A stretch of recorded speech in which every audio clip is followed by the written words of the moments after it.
Alors, cette vidéo concerne la nomenclature des oxydes métalliques. Ici, on est à la page 3 du chapitre 4. Avant de commencer, tu vas avoir besoin de ton tableau périodique, des valences des métaux de transition que tu trouveras dans ton chapitre 1 ou dans ton memento de chimie, et également des groupements particuliers que tu trouveras dans ton chapitre 1 ou dans ton memento de chimie. Donc, c'est parti.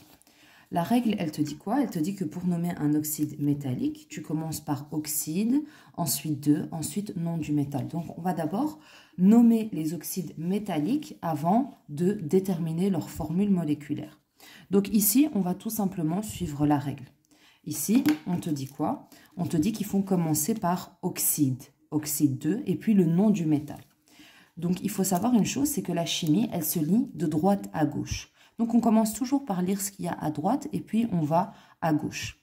Donc, ici, le O, c'est oxyde. Donc, on va écrire oxyde 2. Le nom du métal, ici, c'est lithium. Donc, c'est oxyde de lithium. On va noter oxyde de lithium. Donc, c'est assez simple. Ici, on nous précise dans la nomenclature, dans la règle, qu'il faut mettre la valence du métal en chiffres romains si plusieurs valences sont possibles. Je vous rappelle que les métaux pour lesquels il est possible d'avoir plusieurs valences sont les métaux de transition. Et d'ailleurs, ils n'ont pas tous plusieurs valences, mais par exemple, le fer, il est valence 2 ou 3, et le cuivre, il est valence 1 ou 2, etc., etc. Par contre, l'argent, il est valence 1, donc il n'a pas plusieurs valences possibles. Donc ici, est-ce que le lithium fait partie de ces métaux de transition? Non. Le lithium, il appartient ici à la première colonne, les familles A, donc ce n'est pas un métal de transition. Donc, pas besoin de préciser puisqu'il n'a qu'une seule valence possible. On va continuer maintenant ici. Donc, on lit ici oxyde de calcium, d'accord? Donc, on va noter effectivement, ça nécessite de connaître le nom de ces symboles, hein. Oxyde de calcium. Est-ce qu'il faut préciser la valence? On regarde si le calcium a plusieurs valences possibles. Déjà, il fait partie des familles A de la deuxième colonne. Donc, il n'a qu'une seule valence, c'est la valence 2, donc pas besoin de préciser. Ensuite, ici, on lit oxyde de potassium. D'accord? On écrit oxyde de potassium.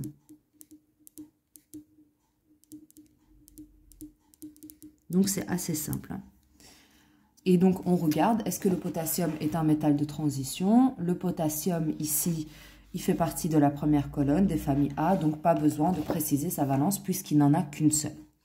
Alors, ici, on lit oxyde de cuivre. C'est parti. Oxyde de cuivre. Est-ce que le cuivre est un métal de transition? Regarde dans le tableau périodique. Oui, effectivement, le cuivre est un métal de transition. On regarde ici quelles sont les valences possibles pour le cuivre. Ici, on nous dit valence 1 ou 2. Donc, on devra déterminer la valence. Quelle valence il a dans cette molécule? Pour déterminer la valence d'atomes dans une molécule, la méthode, c'est quoi? C'est la méthode du chiasme inverse. D'accord? On transforme les indices qui sont en chiffres arabes en valences qui sont en chiffres romains. Donc, ici, qu'est-ce qu'on a? Tac, tac, tac, tac. Ici, on n'a rien, donc c'est 1. Ici, tac, tac, tac, qu'est-ce qu'on a? 1, 2.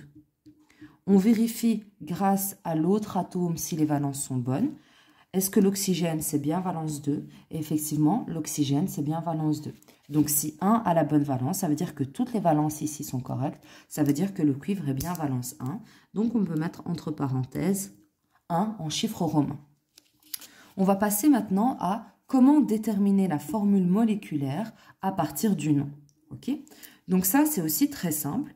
C'est exactement la même chose. Tout à l'heure, je vous ai dit que la chimie se lisait de droite à gauche. Elle s'écrit aussi de droite à gauche. Okay? Donc, on commence toujours par oxyde. Donc, on commence par O. J'écris de droite à gauche. Oxyde de nickel. Nickel, c'est quoi? C'est Ni. Ok, oxyde de nickel. Donc, maintenant, quand j'écris les atomes, je dois déterminer les indices. D'accord? Pour déterminer les indices, on a déjà vu comment construire une molécule. Donc, je vais la faire ici au brouillon. Comme ça, je ne vais pas faire trop de ratures. Donc, j'écris NiO. Pour construire la formule d'une molécule, c'est simple. On fait la méthode du chiasme. Donc, je mets ici les valences en bas. Donc, le nickel, ici, on me dit que c'est valence 2. Donc, je mets 2. Et l'oxygène, je sais que c'est valence 2. Donc, je mets également 2. Ensuite, je fais le chiasme. Donc, c'est parti. Donc, je transforme les valences qui sont en chiffres romains en indices en chiffres arabes. Tac, tac, tac. Ici, ça me donne 2. Tac, tac, tac. Ici, ça me donne 2. Est-ce que je peux simplifier les deux indices par un même chiffre? Oui. Je peux simplifier tous les deux par 2. Donc, ce qui me donne 1 et 1, je ne note pas. Donc, la formule moléculaire de l'oxyde de nickel, c'est NiO. D'accord? Et je fais la même chose pour le reste. Donc, ici, on me dit oxyde de fer. Donc, moi, en même temps que je dis le nom, je vais écrire. Donc, j'écris oxyde de fer. OK? Pour déterminer la formule moléculaire, donc ça, vous le faites au brouillon, bien sûr, je vais écrire FeO. Ici, on me précise que le fer, il est valence 3. Donc, ici, j'écris valence 3. L'oxygène, je sais qu'il est valence 2. Donc, j'écris valence 2. Ensuite, je fais le chiasme. Je transforme les valences qui sont en chiffres romains en indices en chiffres arabes. Le 3, tac, tac, tac, il vient ici. Le 2, tac, tac, tac, il vient ici. Donc ici, est-ce que je peux simplifier les deux indices par un même chiffre? Non, 2 et 3 ne peuvent pas se simplifier. Donc la formule moléculaire de l'oxyde de fer 3, c'est Fe2O3. Et je continue avec l'oxyde de magnésium. Donc j'écris oxyde de magnésium. Pour déterminer la formule moléculaire, j'écris MgO. Je mets les valences en dessous. Donc ici, on ne me précise pas la valence. Donc je regarde ici où est le magnésium. Le magnésium, il est ici, c'est valence 2. Donc je mets en dessous valence 2. C'était en vert. Valence 2. L'oxygène, je regarde, il est valence 2. Donc je mets 2 ici. Je fais le chiasme. Tac, tac, tac. Je transforme les valences qui sont en chiffres romains en indices en chiffres arabes. Donc ici, le 2, tac, tac, tac, je le mets ici. Et le 2, je le mets ici. Est-ce que je peux simplifier les deux chiffres par un même nombre? Oui. Je peux simplifier tous les deux par 2. Donc ce qui me donne 1 et 1. Et donc le 1, on ne le note pas. Donc la formule moléculaire de l'oxyde de magnésium, c'est MgO. OK? Donc c'est parti maintenant pour l'oxyde de mercure. L'oxyde de mercure, j'écris oxyde de mercure. Et comme je vous l'ai dit, ça nécessite de connaître ces symboles atomiques parce qu'il faut savoir quel est le symbole du mercure. Oxyde de mercure 2. Donc, comme d'habitude, je vais aller faire mon brouillon pour faire ma formule moléculaire. J'écris mon Hg, mon O. Ici, on me dit que c'est valence 2. Donc, je note ici valence 2. L'oxygène, maintenant, je pense que vous le savez, c'est aussi valence 2. Je fais mon chiasme. Je transforme les valences en indices, tac, tac, tac, ici ça me donne 2, tac, tac, tac, ça me donne 2. Je simplifie les deux par 2, ce qui me donne 1. Donc la formule moléculaire de l'oxyde de mercure, c'est HgO.